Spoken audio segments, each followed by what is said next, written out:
আলহামদুলিল্লাহ। দেশ দেশের বাহিরের সকল ভাই বন্ধু মা ও বোনদের প্রতি তালিম টিভির পক্ষ থেকে সালাম।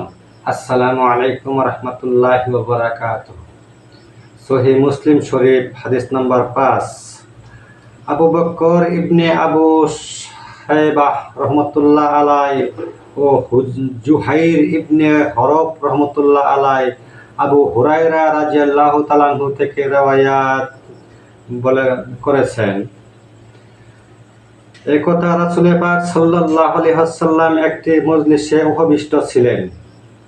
এমন সময় তার নিকট এক ব্যক্তি আগমন করলেন এবং বলেন, ইয়া রাসূলুল্লাহ সাল্লাল্লাহু আলাইহি ওয়াসাল্লাম, ঈমান কি বস্তু? তিনি বলেন, ঈমান হলো আল্লাহ পাক, তার ফেরেশতা, তার কিতাবসমূহ, তার সাথে সাক্ষাৎ লাভ ও তার প্রেরিত নবী রাসূলদের প্রতি বিশ্বাস স্থাপন এবং পুনর্জন্মের প্রতি আস্থা রাখা। তারপর আগন্তুক ব্যক্তি প্রশ্ন করলেন যে, ইয়া রাসূলুল্লাহ সাল্লাল্লাহু আলাইহি ওয়াসাল্লাম, ইসলাম কি বস্তু? তিনি জবাবে বলেন, তা হলো আল্লাহ পাকের বন্দেগী করা, তার সাথে কাউকে অংশীদার না করা, ফরজ নামাজ আদায় করা, নির্দিষ্ট পরিমাণ যাকাত দেওয়া, রমজান মাসে রোজা রাখা।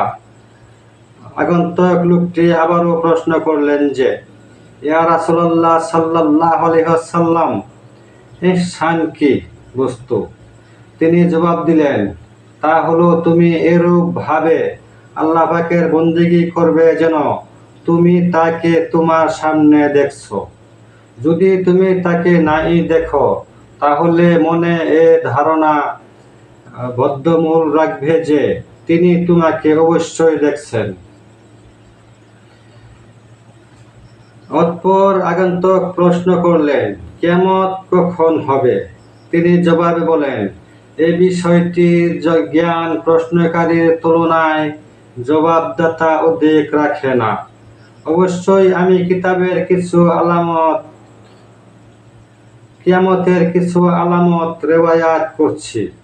দাসী তার মনিবের মাথা হবে, নগ্ন পথ ও উলঙ্গ দেহধারী লোকেরা সমাজের নেতা হবে, আর পশুপালের রাখালেরা উঠা বাড়ি নির্মাণের প্রতিযোগিতায় লিপ্ত হবে। এটাও কিয়ামতের আলামতের অন্যতম। তবে 5টি বিষয়ে আল্লাহ ছাড়া কেউ কিছু বলতে পারে না।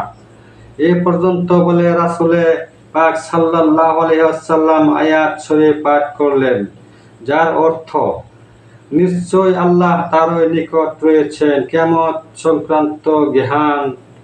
তিনি বৃষ্টিপাত ঘটান এবং তিনি জানেন মাতৃগর্ভে কি রয়েছে, পুরুষ কি মহিলা সংক্রান্ত। আর কেউই জানে না যে সে কাল কি অবস্থায় কাটবে এবং সে কোথায় কখন মারা যাবে। কিন্তু আল্লাহ পাক নিঃসন্দেহে সবকিছুই জানেন এবং সবকিছুর খবর রাখেন।